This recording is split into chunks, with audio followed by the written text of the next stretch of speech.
Geography का ये जो लास्ट चैप्टर है, चैप्टर 8, आप लोगों के सिलेबस में ये लास्ट चैप्टर है। ये चैप्टर का नाम है disaster management, disaster and it's management. आप लोग एशिया पोर्शन में तो क्या हम बता दिए थे, सिलेबस में ज्योग्राफी में था एशिया, एशिया हो गया है। अब लास्ट है डिजास्टर मैनेजमेंट। ज्योग्राफी में 2 ही चैप्टर था SAQ के लिए, SAQ के लिए। तो डिजास्टर मैनेजमेंट, डिजास्टर क्या होता है, डिजास्टर एंड इट्स मैनेजमेंट पढ़ने से पहले हम जानेंगे डिजास्टर क्या है। डिजास्टर होता है, सबको आप लोग जानते ही हैं, ये है प्राकृतिक आपदा। प्राकृतिक विपर्यय जब आता है तो इसको, जिससे बहुत बड़ा नुकसान होता है, तो इसको भी हम लोग बोलते हैं डिजास्टर। डिजास्टर कभी बोल के नहीं आता है, ये हम लोग को पता ही नहीं होता है कि कब होगा। ये डिजास्टर क्या है, disaster all of a sudden occur करता है, और जिसका इफेक्ट क्या होता है, मैसिव, बहुत विशाल क्षति पहुंचाता है। ये बहुत बड़ा डैमेज होता है ह्यूमैनिटी पर और नेचुरल रिसोर्सेज पर। तो डिजास्टर नेचर के द्वारा भी होता है, मैन मेड डिजास्टर भी हो सकता है, होता है, नेचुरल डिजास्टर भी होता है, मैन मेड डिजास्टर भी होता है। तो नेचुरल डिजास्टर में क्या क्या आता है, अर्थक्वेक आता है, फ्लड आता है, ड्रॉट आता है, साइक्लोन आता है, लैंडस्लाइड एंड फॉरेस्ट फायर, ये सब है नेचुरल डिजास्टर, ये प्राकृतिक विपर्यय है। तो many hazard become disaster when they can not control by human. अब बहुत ऐसा विशाल डिजास्टर है जो कि ह्यूमन बीइंग के द्वारा कंट्रोल नहीं किया जा सकता। तो ये क्या होता है, डिजास्टर हमारे लिविंग नेचर, लिविंग बीइंग और नेचर दोनों के लिए एक बहुत बड़ा रिस्क पैदा करता है। India is also prone to various disaster. India में बहुत ये डिजास्टर होते ही रहता है। क्या क्या है, सच एज ड्रॉट, सूखा तो हर साल आता है, अर्थक्वेक, साइक्लोन, फ्लड, ये सब इंडिया में हमेशा लगा ही रहता है। The study of disaster management becomes very important to cope with various disasters. तो डिजास्टर मैनेजमेंट का पढ़ना, जानना, डिजास्टर को मैनेज कैसे किया जाएगा, इसको जानना बहुत ही जरूरी है। तो डिजास्टर क्या है, डिजास्टर में सबसे पहले हम पढ़ते हैं, नेचुरल डिजास्टर में सबसे पहले हम पढ़ते हैं अर्थक्वेक। अर्थक्वेक देखो, अर्थक्वेक क्या है, earthquake is a sudden natural disaster. देखो साइक्लोन को पहले प्रेडिक्ट किया जा सकता है कि सब आदमियों को हटा दिया जाता है समुद्र के किनारे, ये भी तो नेचुरल डिजास्टर है, तो हटा दिया जाता है समुद्र के किनारे से, मछुआरों लोग को जाने को मना कर दिया जाता है। तो ये सब तूफान का हम लोग पहले से कुछ थोड़ा बहुत अनुमान कर सकते हैं कि ये आने वाला है। लेकिन अर्थक्वेक एक ऐसा नेचुरल डिजास्टर है जिसका पूर्वानुमान नहीं किया जा सकता। आज तक कोई भी वैज्ञानिक इसका पूर्वानुमान नहीं कर पाया। तो अर्थक्वेक होता क्या है, the shaking and vibration of the surface of the earth resulting from sudden movement inside the crust. ये अचानक पृथ्वी का धरातल जब हिल जाता है उसको बोलते हैं अर्थक्वेक। सरफेस, अर्थ का सरफेस जब शेकिंग ऑफ द अर्थ, जब अर्थ का सरफेस जब शेक कर जाता है तो उसको बोलते हैं हम अर्थक्वेक। तो ये क्या होता है, पृथ्वी के नीचे हमेशा नीचे क्या है, अर्थ के अंदर, पृथ्वी का धरातल के अंदर क्या है, इट इज वेरी हॉट, बहुत गर्म है। तो इतना गर्म है, हमेशा भीतर में उथल होता है, और टेक्टोनिक प्लेट आपस में एक दूसरे से जुड़ा हुआ है। तो ये नीचे का उथल के चलते टेक्टोनिक प्लेट में दरार आ जाता है, टेक्टोनिक प्लेट हट जाता है, और जिसके फलस्वरूप पृथ्वी के ऊपर धरातल हिल जाता है, और इसी से अर्थक्वेक होता है। तो ये अर्थक्वेक समुद्र के नीचे भी हो सकता है। समुद्र के नीचे जब ये अर्थ का शेक होता है, अर्थक्वेक होता है, तो इसको हम लोग बोलते हैं सुनामी।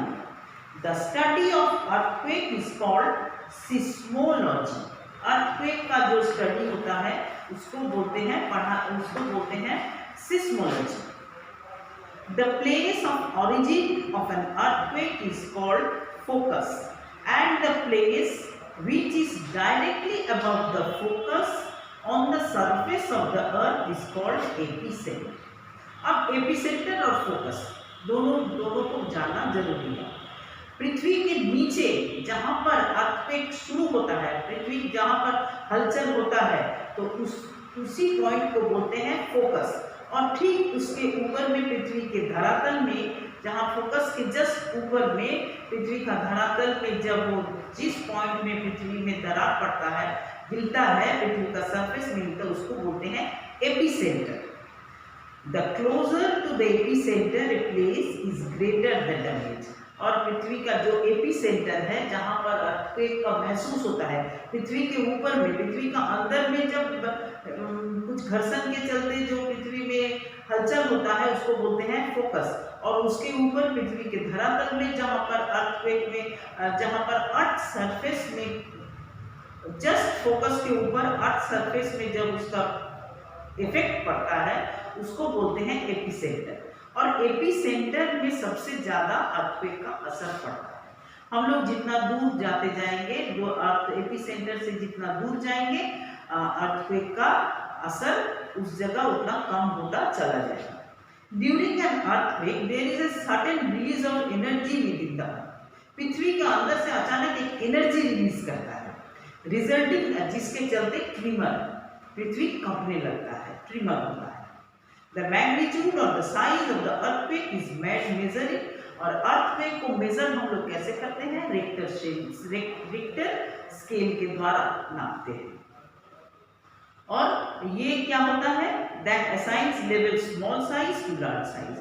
जितना आगे जाएंगे, 1, 2, 3 आगे जाएंगे, तो उसका रिक्टर स्केल क्या होगा?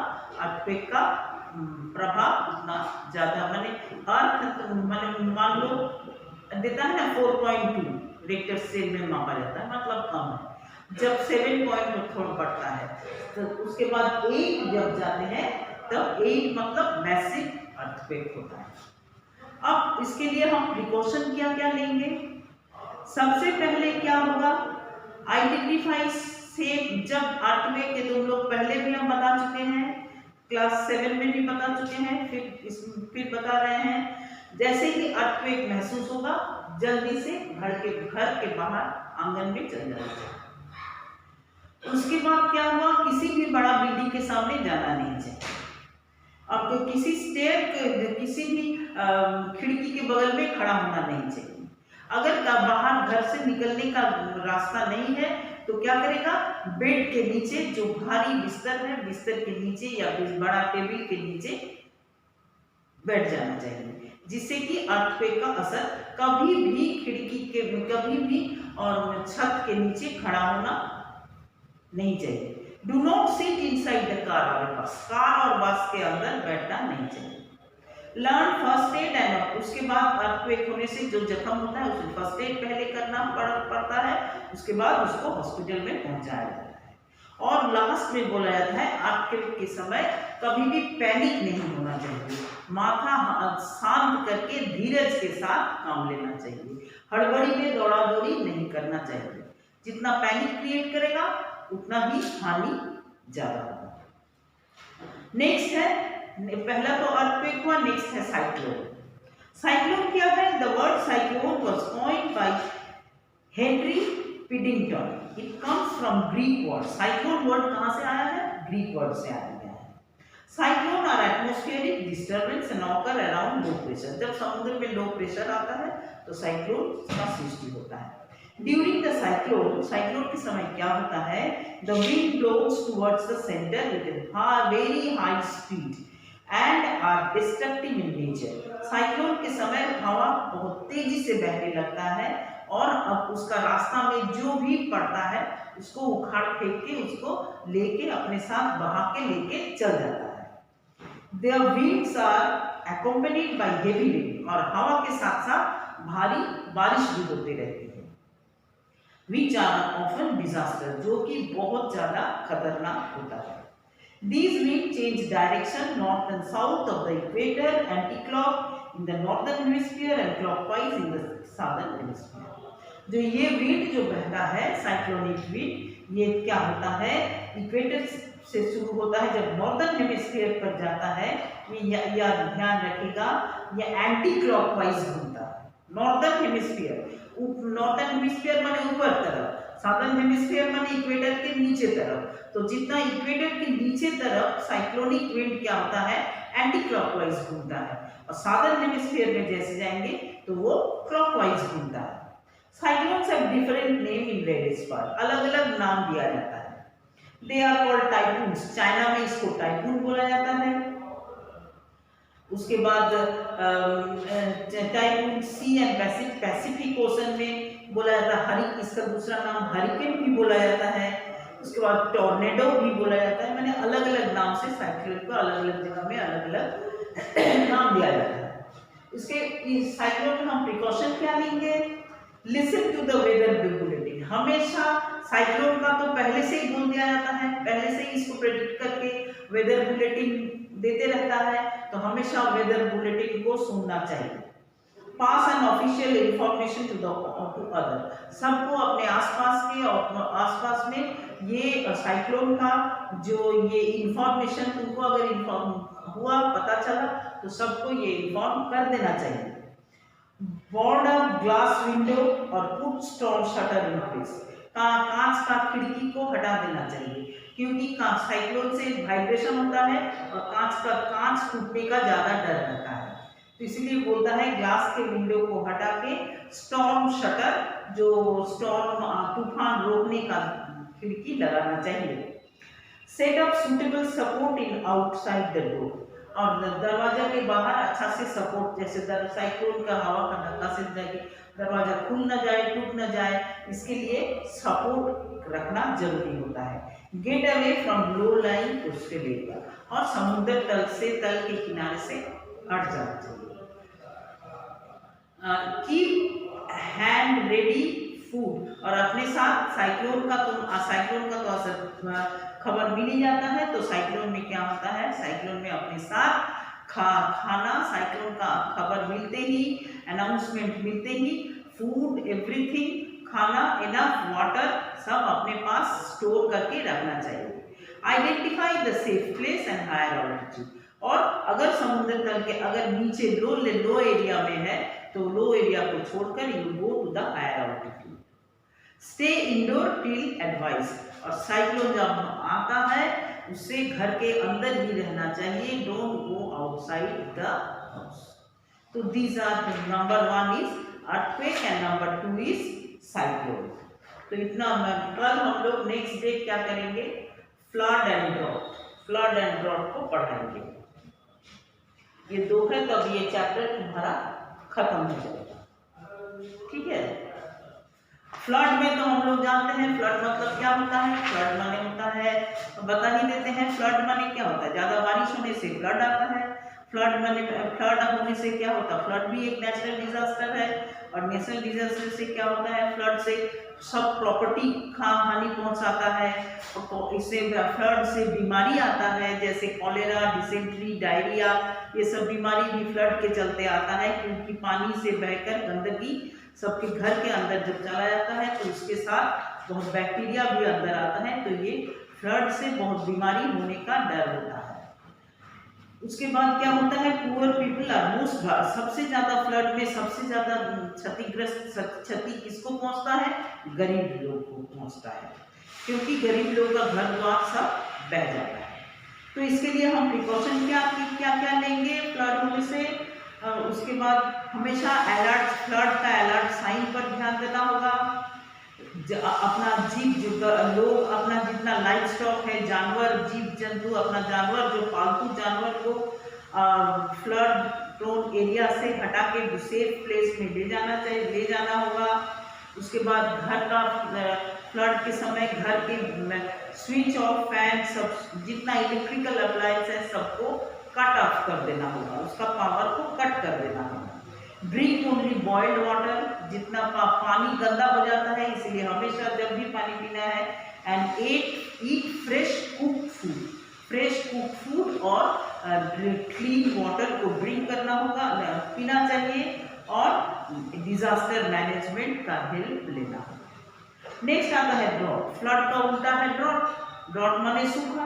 सूखा होने से क्या होता है, बारिश नहीं होता है तो सूखा होगा। सूखा होने से क्या होगा, पानी नहीं होगा तो फसल नहीं होगा। फसल नहीं होने से क्या होगा, भूखमरी होगा। तो इसके चलते डॉट प्रेजेंट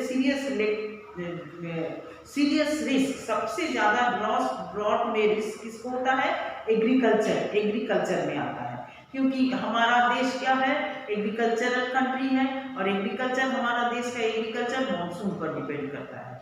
तो जब ड्रॉट होगा तो बारिश नहीं होगा, तो इसका सबसे बड़ा असर कहाँ पर पड़ेगा, एग्रीकल्चर पर पड़ेगा। और एग्रीकल्चर पर जब असर पड़ेगा तो सारे देश पर, देश के क्या होगा, अनाज का अभाव हो जाएगा, और जिससे क्या होगा, भूखमरी से पीपल का डेथ होगा। ऑफन पीपल माइग्रेट इन मास ऑलरेडी, तो इसलिए क्या करता है, ड्रॉट होने से क्या होता है, अधिकतर देखा गया है जिस इलाका में सूखा पड़ता है वहां का लोग उस जगह को छोड़ के दूसरा जगह चला जाता है। ड्रॉट के समय हम प्रिकॉशन कैसे लेंगे, प्रिकॉशन क्या करना होगा, स्टोर करके रखना होगा खाना, उसके बाद वही होगा हार्वेस्टिंग अच्छा करना होगा, पानी का व्यवस्था करना होगा ताकि एग्रीकल्चर में हम लोग पानी पटा सकें। तो ये हम लोग को डिजास्टर मैनेजमेंट हुआ, ये चैप्टर खत्म हो गया। सबसे पहले क्या था, क्या क्या डिजास्टर इसमें तुम लोग को पढ़ना होगा, earthquake, cyclone, flood and drought. Next हम क्वेश्चन आंसर को नेक्स्ट क्लास में एक्सप्लेन करते हैं। Thank you.